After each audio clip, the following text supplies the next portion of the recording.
Olá, povo de Deus, sábado da 12ª semana do Tempo Comum. A primeira leitura do livro das Lamentações, capítulo 2, versículo 2, 10, 14, 18, 19.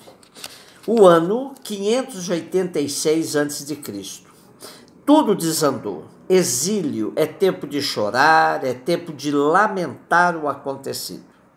Olhar para Jerusalém saqueada, destruída, seu povo perambulando sem destino, a maior parte já vivendo agora longe de sua pátria.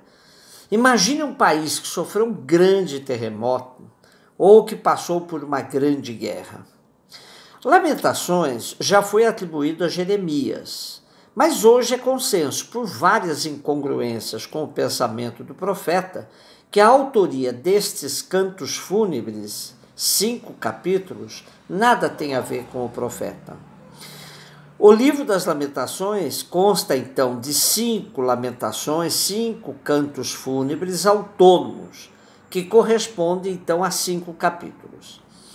A compilação dos cânticos deve ter sido feita em Jerusalém, logo depois do exílio, o mais tardar no século V a.C., com a finalidade prática de agrupar em um só escrito os cânticos, que a partir dessa época serão utilizados na solenidade anual, quando se rememora a destruição de Jerusalém. Nós vamos nos servir de 2 exegetas, o Ernest Selin e o George Forer, para entendermos um pouco mais esse magnífico texto do Primeiro Testamento. Eles dizem: a queda do Reino do Sul, Judá, com sua capital Jerusalém, levou o poeta autor dessas lamentações a abrir os olhos para correlações mais profundas, levando a um confronto mais íntimo com os acontecimentos, a um abrir-se para a pregação profética e a uma tentativa de auxiliar os seus companheiros de infortúnio que haviam mergulhado numa crise profunda de fé. O autor vê a causa imediata da infelicidade na ira de Deus, cuja razão era, novamente, o pecado do povo, tendo os sacerdotes e profetas cultuais como os principais culpados, e considera como único remédio para sair da desgraça e do desespero a oração a Deus, o qual saberá ser misericordioso e benigno para com um povo que faça penitência. A descrição da situação não pode ser mais desoladora. Sentados no chão em silêncio, os anciãos da cidade de Sião, Jerusalém, espalham cinza na cabeça, vestiram-se de saco, as jovens de Jerusalém inclinam-se para o chão, meus olhos estão machucados de lágrimas, fervem minhas entranhas, derrama-se por terra o meu fel diante da arruinada cidade de meu povo, vendo desfalecerem tantas crianças pelas ruas da cidade. E mesmo em frente a esse quadro fúnebre, há profetas que se apoiam num falso patriotismo, e que chegou a isso porque eles ofereciam aos governantes visões falsas e sedutoras. O fraco reinado de Joaquim, que assistiu à queda de Judá e à deportação para o exílio, tinha dado muito ouvido aos que o bajulavam e dele escondiam a realidade do país. Geralmente, quem governa prefere falsos profetas que lhe digam que tudo vai bem, ao invés de ouvir uma crítica séria de sua gestão. O jeito agora é orar, é pedir a Deus que uma vez mais socorra seu povo, que não vê mais luz no fim do túnel.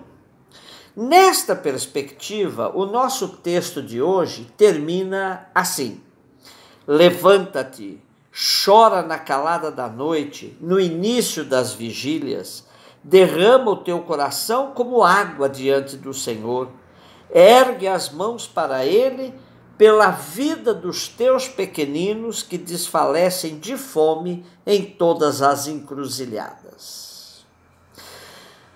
Já o nosso evangelho é o capítulo 8 de Mateus, versículos de 5 a 17. O nosso texto de hoje gasta a maior parte para narrar a cura do empregado do oficial romano.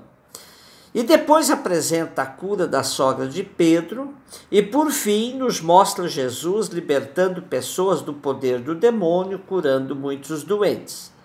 E aqui o nosso texto, que tem necessidade de mostrar Jesus como o Messias anunciado por Isaías, justifica toda essa missão de Jesus, dizendo que ele estava cumprindo a profecia de Isaías.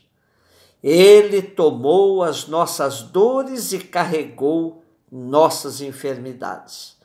Como bem comenta o exegeta Luiz Alonso Scheckel, não por ser doente, mas por ser pagão, o centurião fica fora da comunidade de Israel. Um judeu observante não podia entrar em sua casa. E, além disso, representava ele o poder de Roma, o poder estrangeiro. Mas pela sua fé, ele vai entrar nessa nova comunidade e vai crescer como figura exemplar. Denúncia dos que resistem a crer, anúncio de muitos que crerão.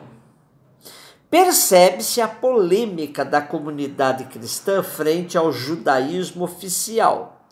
Obstáculos legais não são impedimento para a ação benéfica de Jesus.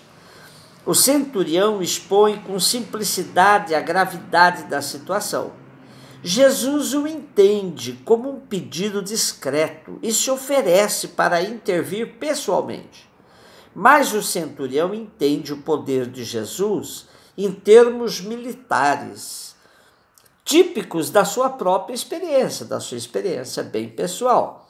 Ele imagina Jesus como subordinado a um poder superior e as doenças como ainda subordinadas também. Então Jesus fica profundamente admirado com a fé desse centurião e abre a possibilidade de salvação para quem está fora daquele círculo fechado do povo judeu. Eles poderão se sentar à mesa do reino com os patriarcas, diz Jesus, enquanto os herdeiros do reino, por não crerem, serão lançados fora. O simples caso de uma paralisia, doença incurável, se amplia então como anúncio missionário de alcance universal. A expressão do Salmo 107, versículo 3, que diz aí, reuniu do meio das trevas do Oriente e do Ocidente, aqui ganha um novo sentido, que Jesus vai dizer, sentarão à mesa no banquete do reino, imagem frequente, inspirada talvez pela promessa de uma salvação eterna. A cura da sogra de Pedro é muito significativa, pois pela narrativa de Mateus, foi Jesus mesmo que a viu na cama e tomou a iniciativa da cura. E ela, uma vez curada, se pôs a servi-lo. Excelente síntese. Quem é curado, se entendeu a graça da cura, deve colocar-se a serviço dos demais. Jesus cura para a pessoa se colocar a serviço. E o nosso texto termina mostrando que toda a ação de Jesus revela que ele é verdadeiramente o Messias, anunciado pelo profeta, que havia dito: Ele tomou nossas dores e carregou nossas enfermidades. Trata-se de um trecho do 4º cântico de Javé. Eram as nossas doenças que ele carregava, eram as nossas dores que ele levava em suas costas. E nós achávamos que ele era um homem castigado, um homem ferido por Deus e humilhado. Mas ele estava sendo transpassado por causa dos nossos crimes, esmagado por nossas iniquidades. Caiu sobre ele o castigo que pagaria nossas culpas, e por suas chagas é que veio a cura para nós. Então é a antecipação aí de todo o mistério de Jesus, que entrega a sua vida por nós.